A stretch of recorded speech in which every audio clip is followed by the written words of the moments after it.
എനിക്ക് തോന്നുന്നത് അന്ന് പ്രതിഭയെ വീട്ടിൽ കയറ്റാതിരുന്നതിൽ അമ്മയ്ക്ക് നല്ല കുറ്റബോധം ഉണ്ടായിരുന്നു എന്നാ. അതുകൊണ്ടായിരിക്കുമല്ലോ വീണ്ടും ജ്യോത്സ്യരെ കണ്ട് പ്രതിഭയുടെ കാര്യത്തിൽ അമ്മ ഒരു പരിഹാരം ഉണ്ടാക്കിയത്. ഇന്ദ്രേട്ടന് ഉറപ്പുണ്ടോ അമ്മയുടെ മാറ്റം ആത്മാർത്ഥമാണെന്ന്? എനിക്ക് അങ്ങനെ വിശ്വസിക്കാനാണ് ഇഷ്ടം. അല്ലാതെ സത്യം കരുതുന്ന പോലെ അമ്മ കുഞ്ഞിനെ ഇല്ലാതാക്കാൻ ശ്രമിക്കുമെന്നൊന്നും എനിക്ക് തോന്നുന്നില്ല. ഇന്ദ്രേട്ടന് അമ്മയോടുള്ള സ്നേഹവും വിശ്വാസവും ഞാൻ കുറച്ച് കാണുന്നില്ല. അതൊക്കെ നല്ലതാ. പക്ഷെ ചില സത്യങ്ങൾക്ക് മുന്നിൽ കണ്ണടയ്ക്കുന്നത് വലിയ അപകടങ്ങൾക്ക് കാരണമാവും ഇന്ദ്രേട്ട.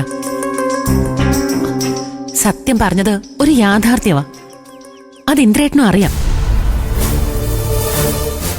ഏതോ ജ്യോത്സ്യരുടെ വാക്ക് കേട്ട് അമ്മ പെട്ടെന്ന് നിലപാട് മാറ്റിയെന്ന് പറയുന്നതുകൊണ്ട് മാത്രം എല്ലാം ശരിയാവുമെന്ന് ചിന്തിക്കുന്നത് മണ്ടത്തരമാണെന്ന് എനിക്ക് പറയാനുള്ളൂ.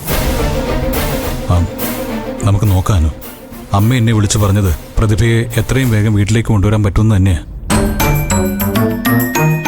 അമ്മ തന്നെ അങ്ങനെ ഒരു തീരുമാനം പറഞ്ഞ സ്ഥിതിക്ക് അമ്മയെ വിശ്വസിച്ച് മുന്നോട്ട് പോകുന്നതല്ലേ നല്ലത്. പ്രത്യേകിച്ച് അനു ഈ കാര്യത്തിൽ കൂടുതൽ കൈകടത്താതിരിക്കുന്ന നല്ലത്. എനിക്കൊരു നേട്ടം ഉണ്ടാക്കാൻ വേണ്ടിയല്ല ഞാനിതിൽ ഇടപെടുന്നത്. ഞാനൊന്നും അങ്ങോട്ട് കയറി ഏറ്റതും അല്ല. ഇടപെടേണ്ട സാഹചര്യം യാദൃശ്ചികമായിട്ട് വന്നു പെട്ടതാ. വയറ്റിൽ മുളപൊട്ടിയ ജീവൻ പെട്ടെന്നില്ലാതാവുന്നതിന്റെ വേദന ഒരിക്കൽ അനുഭവിച്ചുകൊണ്ട് സത്യന്റെയും പ്രതിഭയുടെയും കുഞ്ഞിന് അങ്ങനൊരവസ്ഥ ഉണ്ടാവരുതെന്ന് തോന്നി. അനു ചെയ്യുന്നതൊക്കെ നല്ല കാര്യങ്ങളാ, അതെനിക്കറിയാം. പക്ഷേ നീ വീണ്ടും വീണ്ടും അമ്മയുടെ കണ്ണിൽ കരടാവുന്നതിൽ എനിക്ക് പേടിയുണ്ടോ അനു?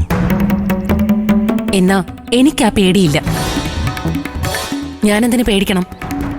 എന്നെ അവര് ചെയ്യാവുന്നതൊക്കെ ചെയ്തു കഴിഞ്ഞു.